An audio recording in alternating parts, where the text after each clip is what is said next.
Kahit dumaan na ang Pasko, hindi pa tapos ang mga handaan. Kaya bago magputukan sa bagong taon, heto muna ang mga negosyong umingay at pinag-usapan.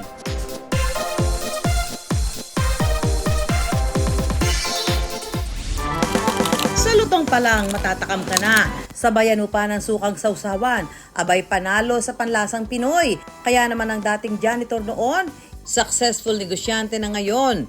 Simula na nagchicharon ako, sir, nagkaroon ako ng alwal sa buhay. Alwal sa oras, alwal sa bulsa. Ngayon ay kumikita na siya ng 6 digits kada buwan dahil sa tone-toneladang chicharon. Bago ang malulutong nakita, kailangan munang dumaan sa mainit na mantika ang balat ng baboy bago makuha ang tamang lutong nito.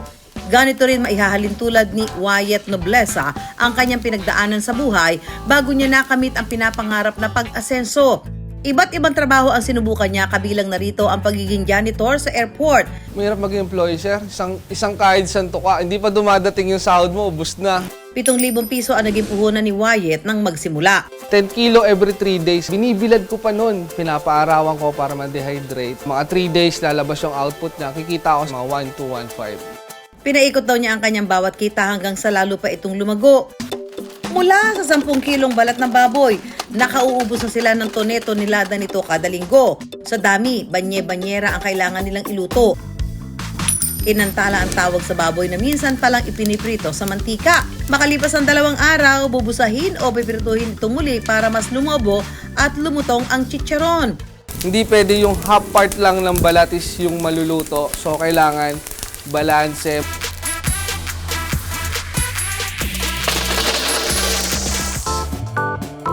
Kaya raw niyang kumita ng 200 hanggang 300,000 pesos kada buwan.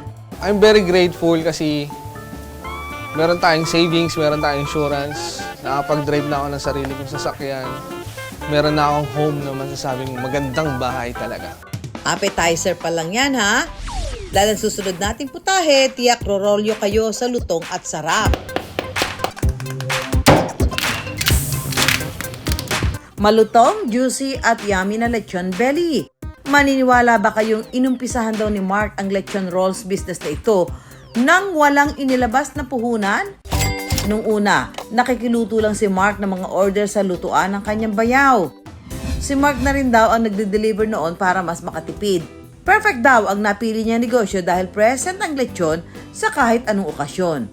Dahil sa tuloy-tuloy na pagdagsa ng orders online, nakaipon si Mark ng 70,000 pesos na ipinuhunan niya para sa isang kainan ngayon. Nag-decide na po akong bumili ng sarili kong griller. Nung nag-online pa lang po ako, everyday, siguro po nakakanet po ako ng 2,000 to 5,000 po. Nung nag-start na po kami ng dine-in, kumikita po kami ng 15,000 to 30,000 a day.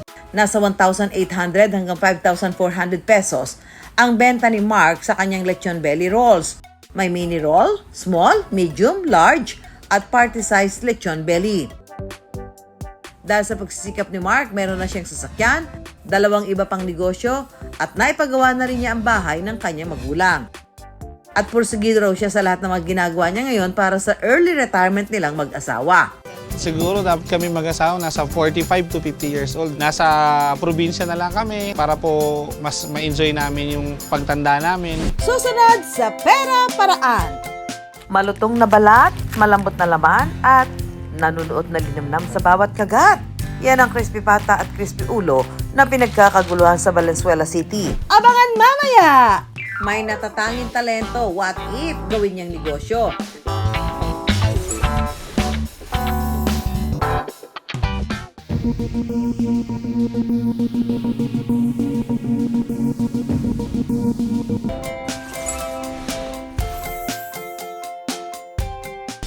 Malutong na balat, malambot na laman, at nanunuot na linamnam sa bawat kagat. Yan ang crispy pata at crispy ulo na pinagkakaguluhan sa Valenzuela City. Mga ipinamanang recipe. Kaya raw kumita ng 6 digits kada linggo. Minana raw ni Paulo ang recipe ng crispy pata at ulo sa kanyang biyenan na ibinebenta lang nila sa mga kakilala noon. Ito, nung unang tikim ko, talagang masarap siya. Malinam na malambot. Kailangan lang to matikman. Kailangan sumikat para mas marami tayong maging customer. Sabi kasi nung iba, pare-parehas lang daw yung lasa ng pata. Pero yun sa amin talaga, mapagmamalaki ko, may flavoring siya. Masarap talaga siya. hanggang loob. Noong 2021, isang gimmick ang ginawa nila para mas makilala ang kanilang produkto. Sinubukan nilang hiwain ang crispy ulo gamit ang plastic spoon. Nag-viral kasi yung video medyo kumalat siya. Napansin namin, unti-unting dumami, tapos dumating yung December, Christmas na, tsaka New Year. Yun, dumami lalo yung mga umorder. Nako, panalo nga sa lutong. Ganyanin natin. Panalo nga naman sa lutong yung kanyang crispy pata. Ayan, no? Tingnan natin, ha? Siguro yung laman. Sobra siyang malasa. Siguro naman kasi yung 4 na oras na Opo. pagpapakulon, talagang nanuot na. Eto yung, umuusok-usok pa. Masarap. Hanggang sa kaibuturan. Hanggang loob po, pasok po yung Kaibuturan flavor. nung laman nitong crispy pata, nanuot yung lasa. Masarap. Pasado ang crispy pata. Next naman ang crispy ulo. Ako din, nakitusok. Sige po. Ayun, malutong. Ayun. Yan po yung laman. Tignan natin yung konting balat.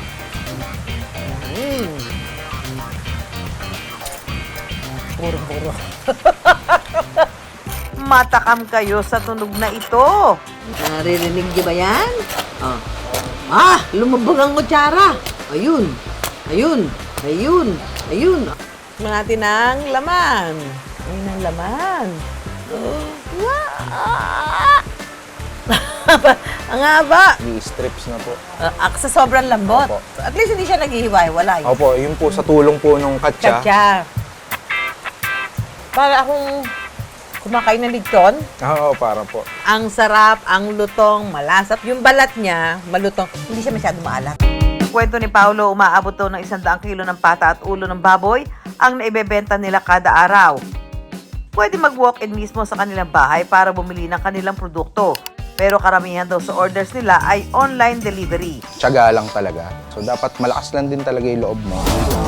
Sa sawa na sa pork, beef naman ang sunod nating lantakan. Huwag kukurap dahil ito na ang smoked belly na lambot sarap. Say no more! Hindi na kailangan mag-abroad at lumayo para makatikim ng legit na Texas barbecue style slow smoked meat. Ang nagdala ng Texas barbecue style recipe sa Bacoor, Cavite, ang negosyanteng si Nolly. Unang beses daw siyang nakatikim nito nang minsang magbakasyon sa Amerika. Pag-uwi ng Pilipinas, inaral niya kung paano ito lutuin. Hindi naging madali dahil ang herbs and spices, smoking machine at pati ang flavored charcoal o uling na ginagamit sa US pa mismo galing. Ginawa ko, nag-improvise naman ako ng, drum ng tubig. Kasi yung smoke kasi, wala siyang direct heat. Heat wave lang siya, tsaka smoke. Yun yung lumuluto. Nakahanap din siya ng importer ng USDA Black Angus Beef Belly, powder seasonings at maging ang charcoal hickory pellets. Makalipas ang 1 taong pagtsatsaga, finally, nakuha ni Nolly ang tamang lasa at lambot ng smoked beef. Ayun. Nung sinerve ko na, lahat sila, talagang sabi nila, kakaibang experience din. Sabi nila, hindi nila akalain na yung pinagtsagaan ko, masarap talaga. Ay, sarap. Ang sauce. Nagko-complement po yung tamis, anghang, and sweet po. Grabe. Kain ka din, ha? Toast po tayo. Toast. Sa isang araw, nakabebenta raw si Nolly ng at least 30 slabs at kumikita naman sila ng 40,000 pesos gross income per day sa kanilang stall sa Somo Night Market. Nakapagpundar na rin si Nolly ng mga sasakyan na ginagamit din sa kanyang payamang negosyo. Dapat talaga, unang-una, maniwala ka sa produkto mo. Huwag tayong matakot kasi pag inunahan tayo ng takot, wala tayong mapupuntahan. Negosyo parang sugal din yan, darating din tatama rin. Yung lahat ng combination, parang sabi ko nga, pag na-combine natin yung tamang recipe, tagumpay naman yung kasunod. Lumang pagkain pero bago o may kakaibang lasa. Ganyan din sa pagnenegosyo. Kundi naman bago o kakaiba ang produkto, bigyan ng bagong mukha o bihis para lalong pumatok.